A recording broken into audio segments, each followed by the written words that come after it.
안녕하십니까. 뉴스를 넘어 세상 흐름을 읽어드리는 Y타임스 정세분석의 추복일입니다. 미국의 조 바이든 정부의 국가안보 전략, 이게 NSS라고 그러는데 이 국가안보 전략이 미국 시간으로 12일 공개됐습니다. 가장 큰 특징은 이 러시아의 우크라이나 침공 이후에 핵전쟁 위협을 하고 있는 러시아를 경쟁자 대열에서 제외를 했고 오직 중국만이 유일한 경쟁자로 지목하고 있다는 점입니다. 조 바이든 대통령이 이날 총 48쪽 분량의 국가안보 전략, 그러니까 NSS를 발표하면서 미국이 직면한 압도적인 도전으로 중국이 유일하게 글로벌한 수준으로 전략적인 위협을 제기하고 있다, 이렇게 밝혔습니다. 또한 한반도 문제에 대해서는 이 완전한 비핵화를 위해서 북한과 외교를 추구하면서도 핵미사일 위협 관련 억지력을 강화하겠다, 이렇게 밝혔습니다. 그리고 국내 과제로는 손상된 민주주의 회복을 강조를 했습니다. 이 국가안보 전략, 이 NSS는 원래 이 새 행정부가 들어설 때마다 발표하는 문서인데요.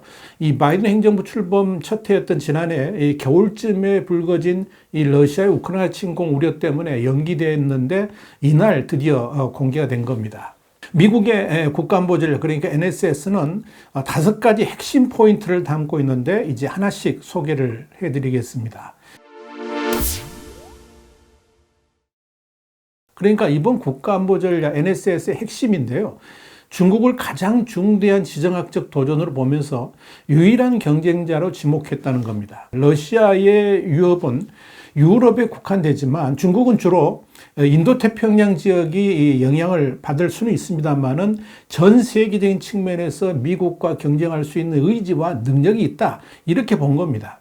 NSS는 구체적으로 중국은 국제 질서를 재편하려는 의도와 이를 수행할 경제적, 외교적, 군사적, 기술적 힘을 모두 갖춘 유일한 경쟁자라 그랬습니다. 그러면서 이 아시아 태평양 지역에서 영향력을 확대해서 세계 초강대국이 될 계획을 가지고 있다고 평가를 했습니다. 여기에 대해서 미 국무부는 이미 지난 5월에 대중국 전략을 발표하면서 이 같은 내용을 공개한 바 있었는데요. 이번에 이 NSS에 다시 명시함으로써 미국의 국가 전략을 확실하게 한 겁니다. 이에 따라서 미국은 중국과의 경쟁에서 우월성을 유지하는 것을 국제 전략의 우선순위 1번으로 배치를 하고 투자와 제휴, 경쟁이라는 3대 대중 전략을 분명히 명시했습니다.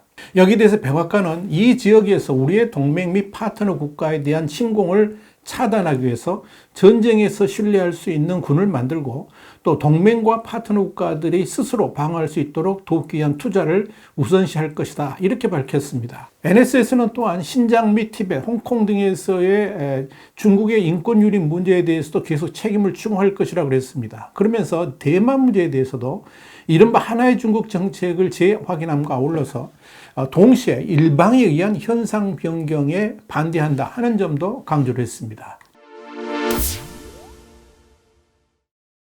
자, 두 번째 포인트입니다. NSS는 이 러시아의 우크라이나 침공과 관련해서 국제 평화와 안정에 이 즉각적이고도 지속적인 위협을 가하고 있다, 이렇게 비판하면서 푸틴의 우크라이나 침공은 전략적 오판이었다라고 단정했습니다. NSS는 이어서 미국과 동맹국이 우크라이나군을 군사적으로 지원해서 러시아와 인접한 나토 국가의 방어를 강화하고 러시아에 대해서 계속 강력한 제재를 통해 전쟁 수행 능력을 억제할 것이라고 밝혔습니다. 그러면서 NSS는 러시아가 우크라이나 전역에서 자행한 전쟁 범죄에 대해 끝까지 책임을 물을 것이고 이를 위해서 전 세계와 함께할 것이라고 경고를 했습니다. NSS는 또 미국은 러시아나 그 어떤 강대국도 핵무기를 사용하거나 사용하겠다고 위협함으로써 목적을 달성하는 것을 허용하지 않을 것이라고 강조를 했습니다. NSS는 중국과 러시아를 넘어 작은 독재 세력들이 세계의 안정을 위협하고 공격적으로 행동하고 있다 그러면서 가장 주목할 만한 것은 이란이 이웃 국가의 내정에 간섭하고 대리인을 통해서 미사일과 드론을 확산시키며 전직 관리들을 포함한 미국인들을 해칠 음모를 꾸미고 있고 또 필요 이상으로 핵 프로그램을 추진하고 있다고 밝혔습니다. NSS는 이어서 이란은 핵무기 추구를 부인하고 걸프 국가들과 수십억 달러 상당의 무기 거래로 중동을 군사화하고 있다 그러면서 이란이 절대 핵무기를 갖지 않도록 외교를 추구할 것이다 이렇게 강조했습니다. NSS는 그러면서 바이든 행정부는 외교가 실패할 경우에 이란에 대응하기 위해서 미국이 태세를 갖추고 있고 다른 수단을 사용할 준비가 되어 있다고 말했습니다. 자, 네 번째입니다. NSS는 이스라엘의 안보에 대한 미국의 공약을 재확인하면서 이스라엘과 아랍 국가, 그러니까 아랍에미리트 사이에 새롭게 부상하고 있는 이 아브라함 협정을 지지했습니다. 다섯 번째 포인트입니다. NSS는 글로벌 협력을 필요로 하는 공동의 도전에 대처하기 위해서 두 가지 트랙을 추진한다 그러면서 우리는 모든 국가와 기관이 힘을 합쳐서 공동의 위협에 대해 협력할 것이고 만약 제도적 대응이 부적절하다고 입증된 경우에는 개혁을 추진할 것이라 이렇게 밝혔습니다. 자, 한편 이 NSS에서 북한 문제, DPRK라는 단어는 딱 세 번만 등장을 했습니다. 그것도 이란 등의 독재 국가를 거론하면서 북한에 대한 전략적 접근을 개괄적으로만 설명을 했습니다.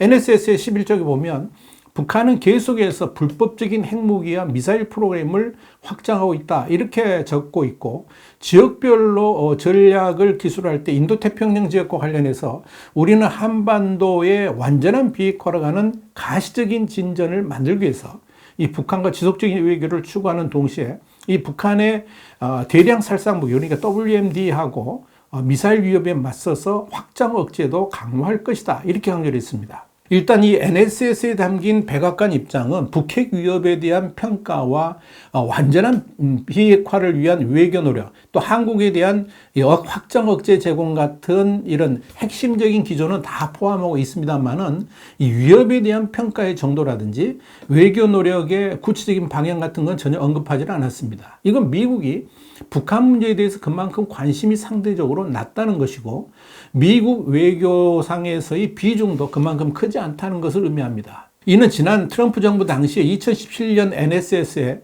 이 북한 명칭이 17차례나 등장을 했고요. 표현 강도도 훨씬 더 높았다는 점과 비교하면 상당한 차이가 납니다. 자, 그런데요, 여러분.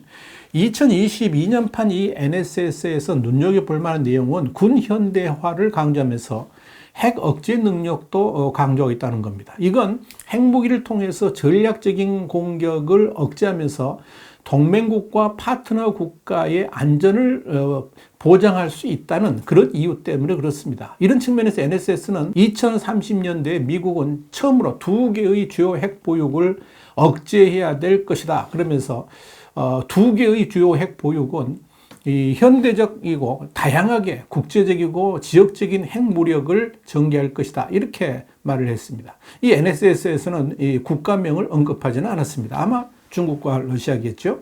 자, 이런 측면에서 NSS는 핵무기 등을 현대하고 확장 억제 공약을 강화하겠다라고 밝힌 겁니다. NSS는 이어서 이 핵전쟁 위기를 감소시키는데 여전히 의지가 있다 그러면서 이 상호 검증 가능한 군비 통제 및 핵무기 비확산 체제 강화를 위한 노력도 계속하겠다 이렇게 밝혔습니다. 자, 그런데 여러분 이 백악관은 이 NSS를 발표하면서 미국은 기후변화에서 에너지 식량 안보, 국제 테러 및 질병에 이르기까지 다양한 도전에 대처하면서 중국과의 경쟁 및 국제 질서를 뒤집으려는 러시아의 시도에 직면해 있다 그러면서 앞으로의 10년이 미국에게 결정적인 10년이 될 것이다. 이렇게 밝혔습니다. 특히 지난 2017년에 NSS에서는 중국과 러시아를 글로벌 경쟁자로 지목했지만 이번에는 중국만 경쟁자로 표시하면서 러시아는 위협적인 존재로 격하했다는 점은 주목할 만합니다. 그러나 이렇게 표현이 바뀐 것은 우크라이나 전쟁을 겪으면서 러시아 국방력의 실체가 드러났기 때문에 러시아는 핵을 제외한 다른 분야에서는 별로 위협적 존재가 되지 않는다. 이런 판단을 내린 것으로 보입니다. 이런 점에서 이번 NSS의 핵심은 이 바이든 대통령이 쓴 서문에 그대로 나타납니다. 바이든 대통령은 서문에서 이번 NSS는 결정적 순간이 될 앞으로 10년간 미국의 핵심 이익을 어떻게 진전시킬지와 지리 정치학적인 경쟁자를 능가하기 위해서 미국을 어떻게 위치시킬 것인지를 보여준다 그랬습니다. 그러면서 전 세계 국가들은 다시 한번 미국에 반해서, 그러니까 미국에 반대하는 것에 베팅하는 것이 좋은 베팅이 아니라는 것을 보고 있다라고 강조를 했습니다. 앞으로의 이 10년은 최우선적으로 중국이라는 최대의 경쟁자를 억누르는 전략이 시행될 것으로 보입니다. 당연히 중국과의 디커플링, 그러니까 탈동조화는 더욱더 강화가 될 것이고 미중 간 충돌은 더욱 심화될 것이라는 의미입니다. 여기에 한국의 외교 방향도 동조화될 수밖에 없다는 점에서 각별한 유의가 필요하다, 이렇게 말씀드릴 수 있을 겁니다. 와이타임 정세 분석이었습니다. 감사합니다.